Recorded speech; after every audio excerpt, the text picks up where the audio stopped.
All right. So in enzymes, how do you know something is an enzyme? When you read about it, you look at the last three letters, you're going to find ASE. The suffix ASE is going to be at the end of every enzyme, like oxidase, acetyltransferase, beta-lactamase, ACE, everywhere. ASE. Now, you can name the enzyme based on something very specific, like the beta-lactamase here, or you can name them based on the reactions they carry out, like hydrolases. That should be familiar to you from Tuesday's lab.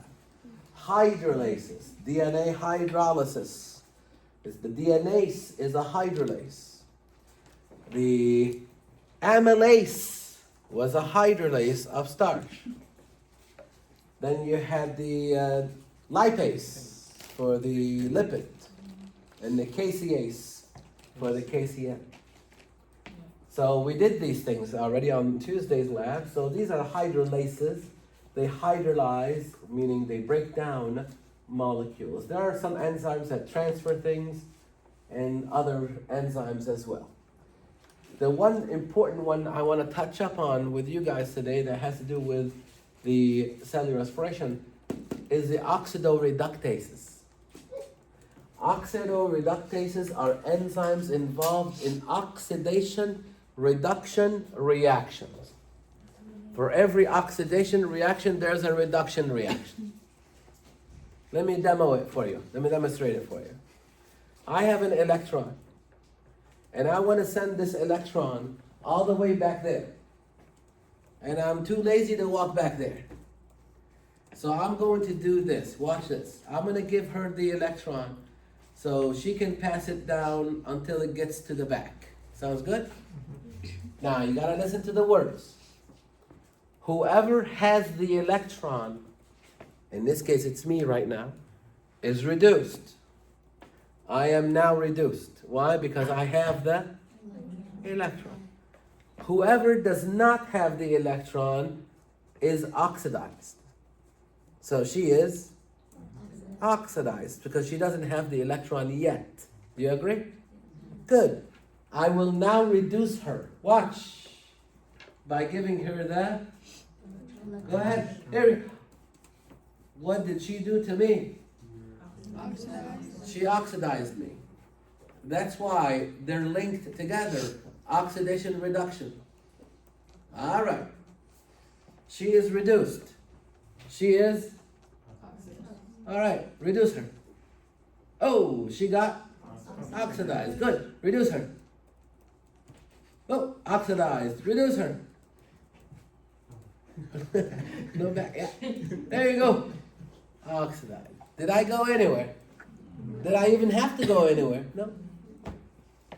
Some of the reactions in cellular respiration, that's what they do. They transfer the electron through a series of things, through oxidation, reduction, reactions. Now, in a textbook, it would have been drawn this way. A, arrow to B, am I right? Arrow to C, D, E, right? But what you need to understand is between each arrow or within each arrow, there's an enzyme. An oxidoreductase enzyme. An enzyme is going to take my electron and give it to her. An oxidoreductase enzyme. And another oxidoreductase will take her electron to give it to her, and then so on and so on. Nothing happens in the cell without an enzyme being involved. So this is going to come in play later. For now, we're going to talk about how enzymes are regulated. And this is going to get a little hairy, so I need your attention. In Gen Bio, most likely you learned about this one and this one. But I know you didn't hear about the other two, so just listen to it. This is the reaction, the regular reaction without any inhibitor.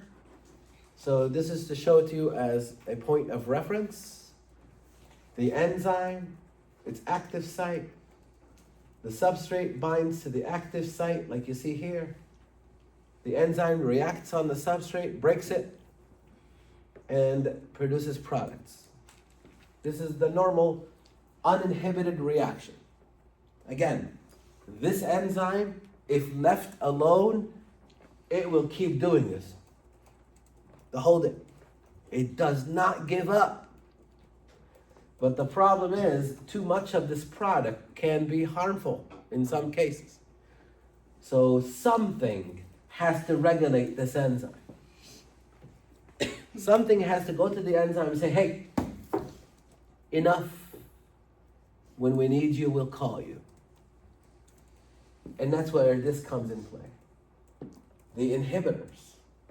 And there are different ways of inhibiting enzymes or regulating them. Now, these inhibitors could be cellular products, could be medications as well.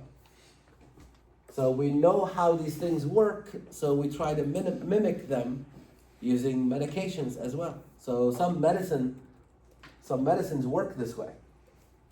For example, cholesterol medications, they can work this way by inhibiting the enzyme that makes cholesterol. We have an enzyme that makes cholesterol.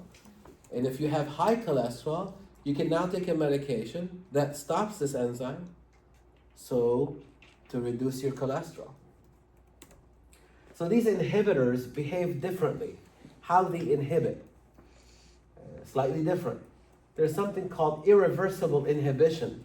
And just from the name, it tells you, once you inhibit the enzyme irreversibly, there's no going back.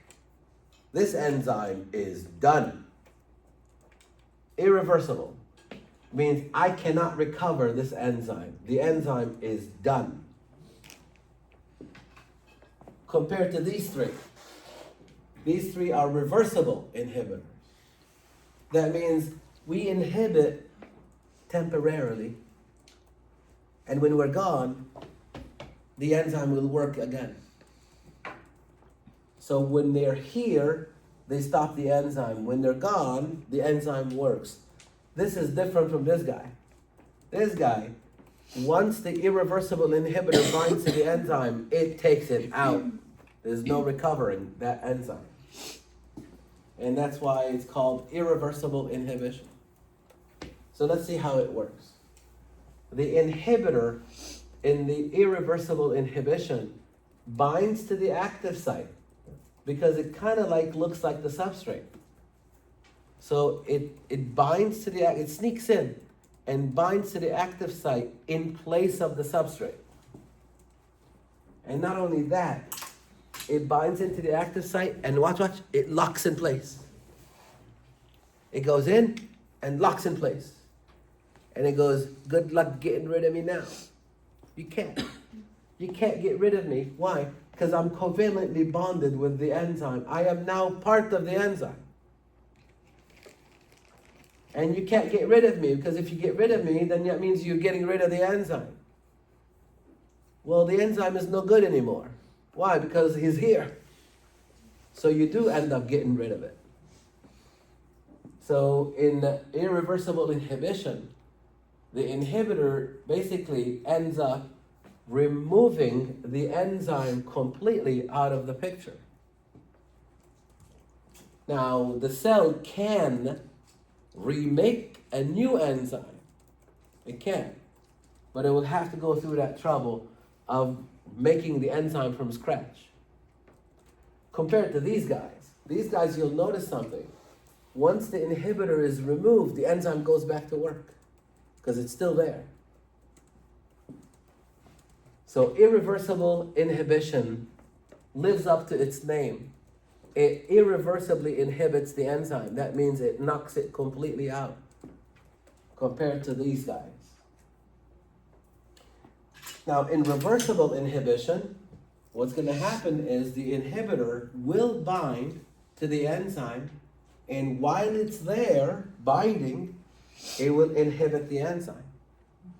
And again, as soon as the inhibitor is removed, or is kicked out, the enzyme goes back to work. That's the main difference between them. So let's look at the first example of reversible inhibition. The competitive inhibitor. That one's going to live up to its name too.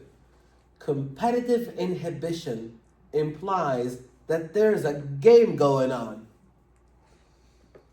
a competition going on. What? Who can get to the active site first? Between who? Between the substrate and the inhibitor. It's a fight for the active site. If the inhibitor gets to the active site before the substrate, look what's going to happen. No products. But if the substrate gets to the active site before the inhibitor, look what's going to happen. Products. So you get this feeling, and I hope you do, that the inhibition, may or may not happen. Am I right? When you're facing one inhibitor and one substrate, what's the chance of inhibition? 50%. What's the chance of no inhibition? 50%. I love using my keys as my analogy because I happen to have two keys on my key chain here that look at this.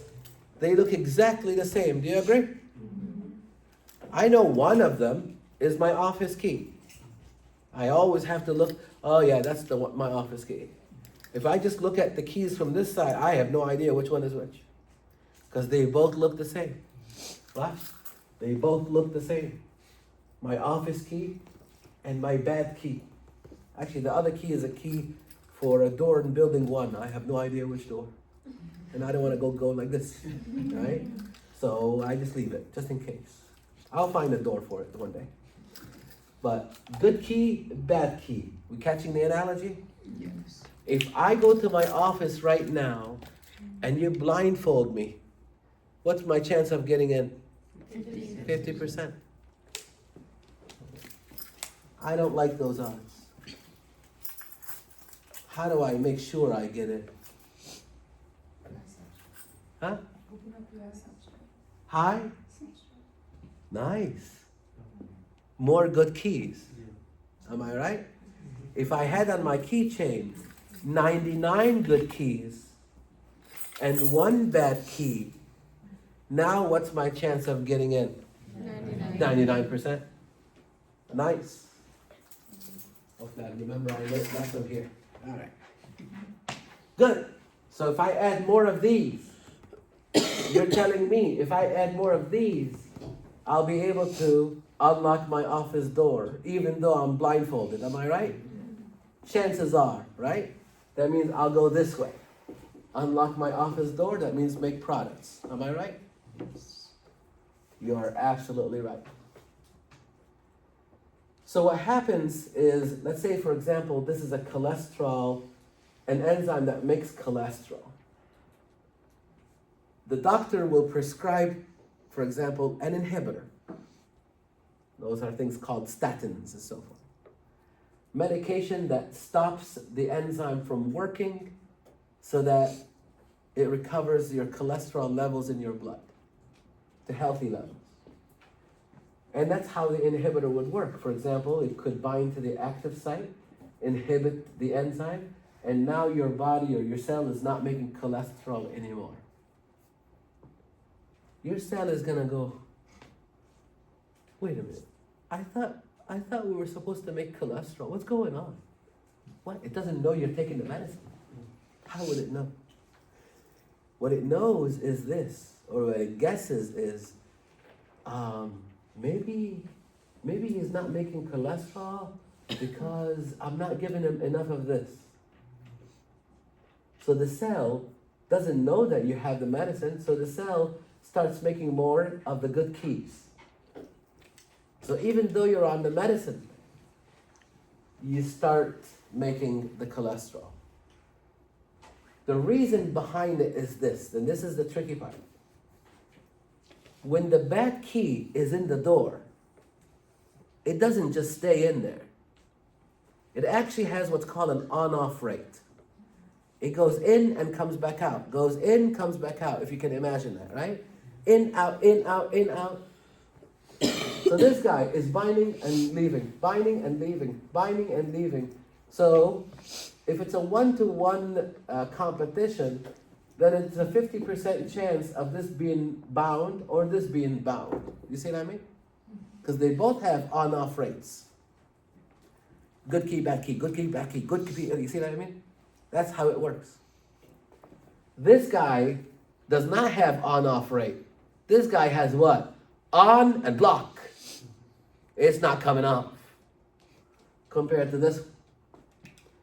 And that's why coming in with a lot more good keys will work. Because when this guy goes in, then the good key cannot come in, but it waits for it to leave and it sneaks in. And you have a lot of good keys.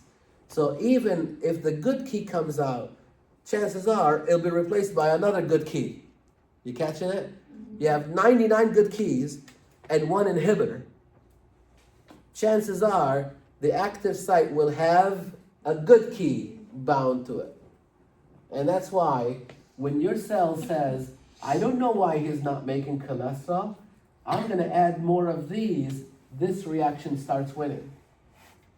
You go back to the doctor and the doctor says, we had it under control for a little while, but now we know the substrate is now winning the competition. So what's the doctor going to do? Up the concentration of? The inhibitor. Nice. So then you go to 10 milligrams instead of 5 milligrams. And then the cell can react to it again. Oh, let me make some more substrate. You go to the doctor again, they up you to 20 milligrams. This is a real life story. 40 milligrams. 80 milligrams. I'm at 80 right now. So the problem with the increase in dosage is right now, my enzyme is shut down. But you have side effects of that, obviously. So they don't want to increase too much. What they might do eventually with me is switch the medication. Use a different kind of medicine. Instead of one that competes for the active site, they may decide to use something that does it a little different. Can these inhibitors be used for a positive impact? Say again? Like these inhibitors, can they be like for a positive impact, like I don't know, pain medication? Oh yeah, these are different medications do different things. In my case, I'm using the medicine for reducing the enzyme activity for cholesterol, right? There are other medications for pain, a whole other slew of things. Aspirin would be basically competing to block The pain, yeah. pathway. Exactly. They do it different way, different medicine do different things. But this is kind of like a general idea of how they do it. And not all medications work on enzymes. There are some medications that work on receptors at the surface of the cell. Not everything works on just enzymes. There are a lot of medications that regulate blood pressure that work on receptors on the surface of your cells, not the enzymes. Okay, what about this one? This one is also an inhibitor, but it does it in a different way. It is non-competitive. It is way above this game. I don't like to play games. I don't like to, maybe I'll win, maybe I won't. Why? Because I want to win. That's what it's going to do. How do you want to win? I'm going to bind to a region that's exclusively made for me. And that's the allosteric site. Some enzymes have another area, not the active site, another area other than the active site called the allosteric site. That's where the inhibitor binds. A region just for the inhibitor. So there's no competition. The substrate does not bind here. The substrate binds to the active site. It will, as long as the inhibitor is not binding to the allosteric site. So if the inhibitor is not there, the substrate binds to the active site, you get products. But if the inhibitor is there, it will bind to the allosteric site. And look how it inhibits. It changes the shape of the active site. Sometimes the change in the shape of the active site is so drastic that the substrate can no longer bind there. Or it could even be a subtle change where the substrate can still bind but no products are made. So does it really matter? Does it matter if the substrate binds and it produces no products, or if the substrate does not bind at all? It doesn't matter. What matters is no products. So the allosteric site is the site where the inhibitor binds, not the active site. So there's no competition, and that's why it's called non-competitive inhibition. But you gotta understand, the inhibitor binds to the allosteric site, it causes a ripple effect in the protein, and it changes the shape of the active site, enough to prevent the substrate from becoming product. You know what that's equivalent to? While I'm here talking to you guys, somebody is at my office door right now, changing my locking mechanism. And then they leave. And then I go to my office. And I know this is my good key. Yeah, it's my good key. This is my good key. And I put it in the door. And I go to turn, and it won't turn. Why? Because they changed the locking mechanism. That's what it's equivalent to. So in non-competitive inhibition, there is no competition for the active site. You don't have to compete for two reasons. Number one, the inhibitor has its own binding site. What's that called? Allosteric site. But how does the inhibitor actually inhibit? It changes the shape of the active site, preventing the substrate from either binding or at the very least becoming products. Very good. Then you have this one here. Uncompetitive inhibition. This is kind of like the retrovirus of enzymes, right? Remember the retrovirus, it didn't know what to do? I'm an RNA, but I'm not ready for translation. I want to go to the nucleus. Remember all that? Good. This guy here is kind of like the same. I don't know what to do, so I'm going to do part of each thing. This is weird. Watch this. It is an enzyme, just like this one is. And it will bind to a substrate, just like this one does. But the weird thing is this. Once the substrate binds to this enzyme, look what happens. An allosteric site all of a sudden forms. This one is walking around with the allosteric site exposed. See, here's my allosteric site. There it is. Everybody can see it, right? That's this one.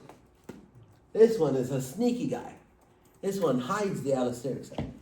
And only when the substrate binds does it show the allosteric site. That's the difference between the two. But once this happens, it behaves like this guy. So it kind of starts like this, and then all of a sudden, an allosteric site appears. And it's controlled through the allosteric site. And again, if the inhibitor binds to the allosteric site, no products are produced. Did you catch this one? Everybody good? Okay, I'll remember that when the wheel starts spinning. This is an awesome one with the wheel. You can imagine that, yeah. The lab exam review? Of course. Yeah, I promise you. All right, you good? All right, let's see what else we got. We're almost there. Oh, hang on, let me go back. Adenosine triphosphate. I'm doing all the little talk that will get me to the beginning of cellular respiration, and then I'll deliver cellular respiration on Tuesday after the exam, okay? But I'm getting the little stuff out of the way. Adenosine triphosphate. Did you know that ATP is actually an RNA molecule? Did you know that? That's what? I said that's for phosphorus. Okay. Good. But how do are you gonna just take my word for it? What tells you that this is RNA?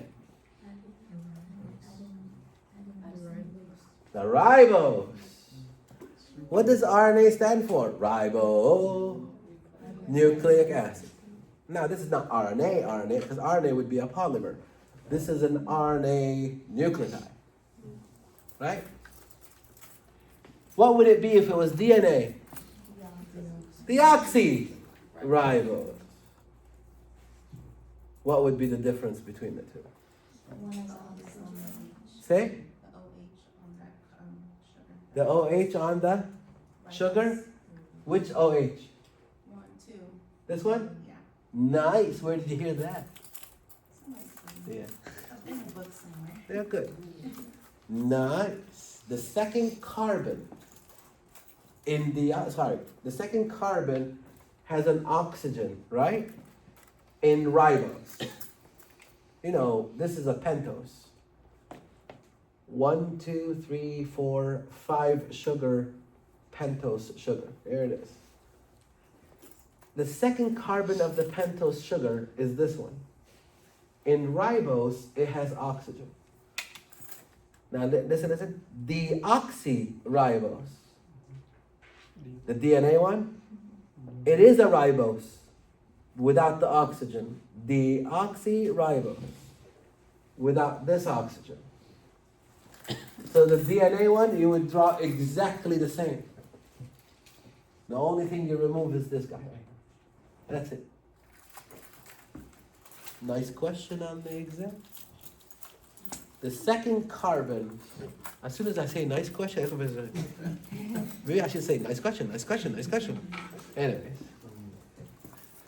So, adenosine is only the sugar and the base. Just to let you know the words here. Adenosine is just this part right here. The sugar and the base. You notice the base is attached to the first carbon.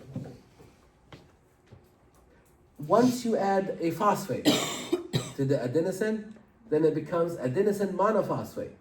One phosphate. But then you can add a second phosphate. Then it becomes adenosine diphosphate. Then you can add a third phosphate. Can you guess? Triphosphate. Every time you add one, what do you need? You need energy. Because adding is making is anabolic. You need energy. Where do you get the energy from? From your food. So today's lunch will be in this bond right here. That's the whole idea behind cellular respiration. You break your food. You break your food down. That's catabolic. You release the energy to store it in this high energy bond in ATP. Now, I don't know, active transport, motor protein, muscle contraction, all these things need energy. They know where to go to get the energy. Break that bond, release the energy. So this is what we're talking about. Catabolic reactions supply the energy that make the ATP. And anabolic reactions use the energy that's stored in ATP.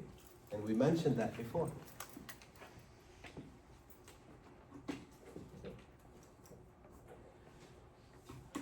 Okay, remember the electron going this way? Sometimes I say, no, I don't want to do that. I want to take the electrons, and load them on a truck instead. I want to deliver them as a group on a truck. These are my trucks. These are my options. Now in cellular respiration, it's just these two. This one is more for photosynthesis.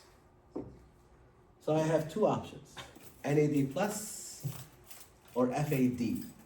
Those are my two trucks, delivery trucks. Delivery trucks of electrons and hydrogen. So instead of going this way, I will take the electrons and hydrogen from glucose and put them on a NAD plus truck or FAD truck. Now watch. Before I do that, the NAD plus does not have the electrons yet. So the NAD plus is oxidized, because that's what she was. Before I gave her the electron, what was she? Oxidized. What was I? Reduced. So it doesn't have the electrons yet.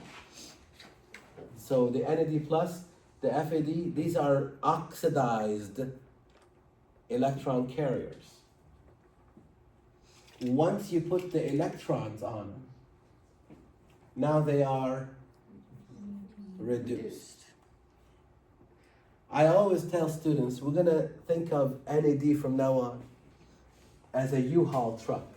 You know U-Haul, right? Good. U-Haul truck for furniture. And this is the other company, Penske. You probably never heard of that. No. See, I told you, I know it. There's reason why I call these U-Haul and these are Penske's. The U-Haul, I call it NAD U-Haul. Why? Because you're gonna see, we're gonna have 10 of these at the end.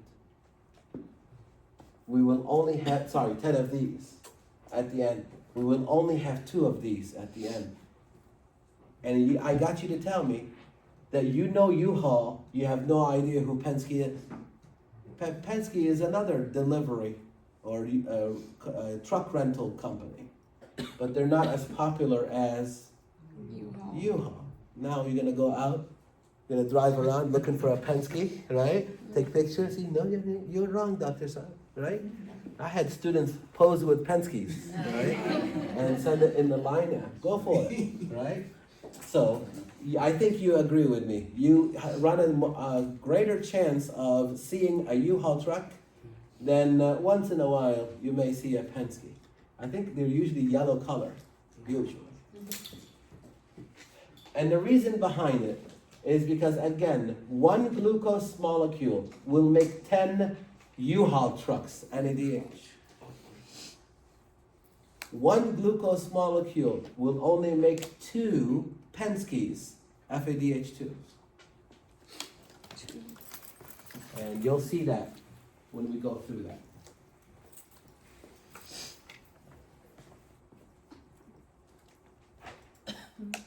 All right, couple more slides and we are done. These are the different ways of making ATP. This is for photosynthesis. This is what we're going to be talking more about in cellular respiration. Substrate level phosphorylation and oxidative phosphorylation. Oxidative phosphorylation, I will not be able to tell you right now today. Why? Because I don't want to scare you. I want to scare you slowly. So that's Tuesday, after the exam. If I show you this right now, it will scare you. I don't want to. I'll do it slowly. I have to explain things and build you up to it, then it won't be that bad. So I'll wait on this. But I just tell you, oxidative phosphorylation is the hard way of making ATP, the difficult way. It's the reason why cellular respiration is difficult for students. The substrate level phosphorylation is the easy way of making ATP. I really wish it was all like this and it would be done in 5 minutes. I really wish, but it's not. Here are the numbers. Out of the 38 ATPs made from glucose, 34 of them are made this way, oxidative phosphorylation. 34 out of 38 made by oxidative phosphorylation. And we'll talk about it. 4 out of the 38 are made by what I call SLP, substrate level phosphorylation. So, say again? 4 out of the 38. 4 and then 34. So to illustrate this, or to explain to you how easy SLP is, We're gonna use her as adenosine diphosphate. Sounds good? So how many phosphates does she have? 2. I am substrate with the phosphate. I'm this guy. I'm the substrate with the phosphate. Here it is. You see that? You can tell.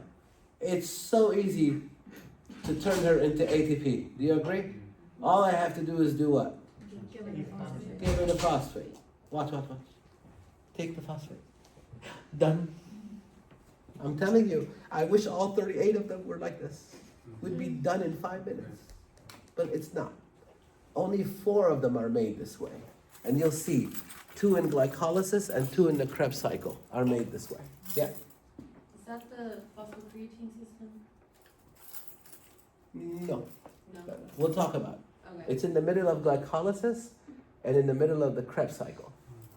Okay. The phosphocreatine, that's more for storing the phosphate to make you last longer during your exercise routine. It's a phosphate saving account. So you can continue to exercise if you're taking creatine for building muscles and stuff. It allows you to stay active a little longer so you can bulk up more than a person who's not taking it. Right. Yeah. Okay. So it's a different thing. Okay. So this is basically, she's ADP. She's adenosine diphosphate. I just give her the phosphate. Okay? When we're talking about cellular respiration, I mean, there is a link to that with what you said, but when we're talking about cellular respiration, we're talking about this event happening in glycolysis. That has nothing to do with that part, yeah. And a similar event happening in the Krebs cycle. And it's transferring a phosphate from a substrate, not necessarily creatine, to ADP. Okay?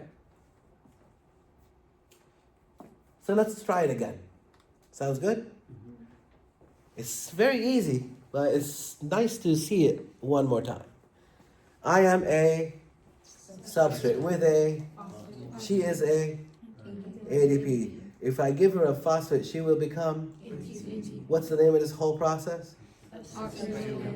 Good. Ready?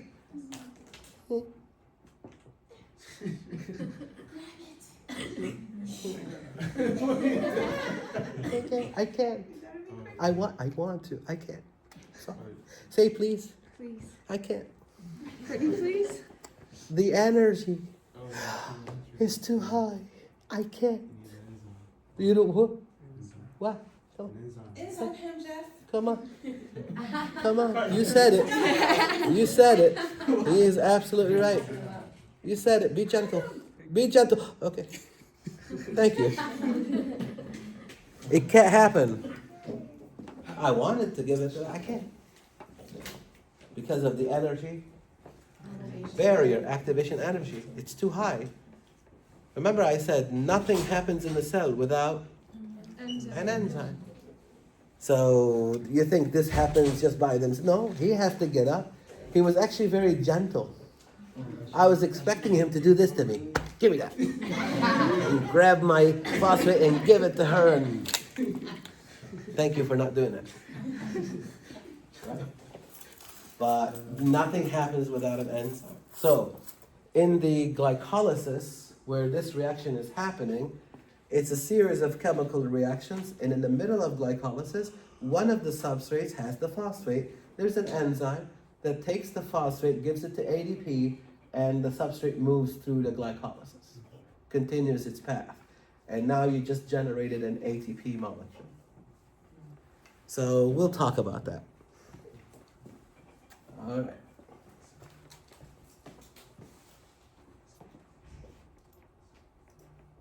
This is the overall reaction for cellular respiration.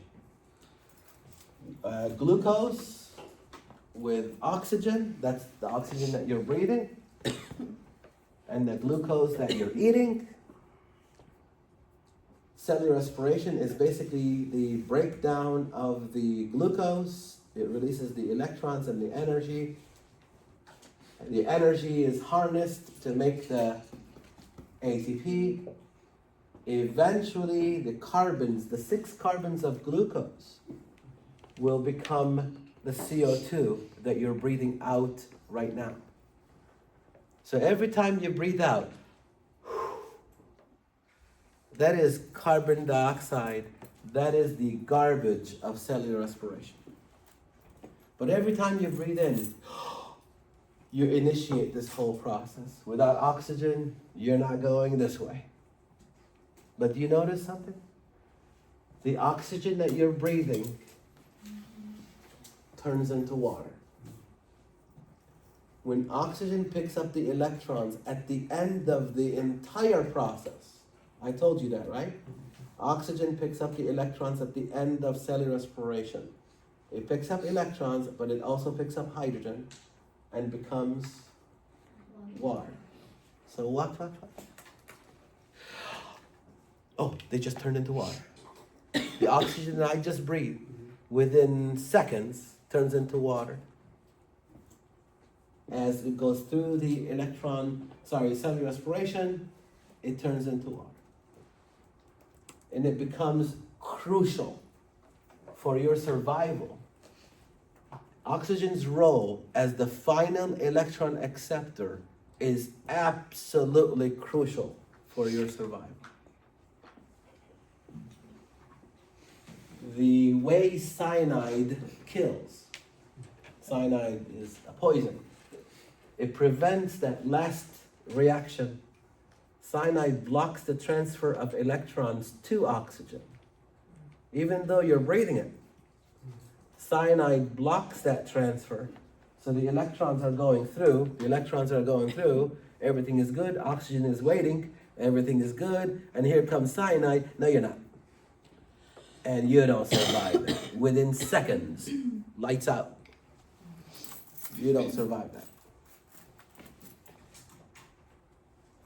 Okay, we got there. Yeah, that looks. That's the Tuesday. We'll hold off on that. Yeah, that's it.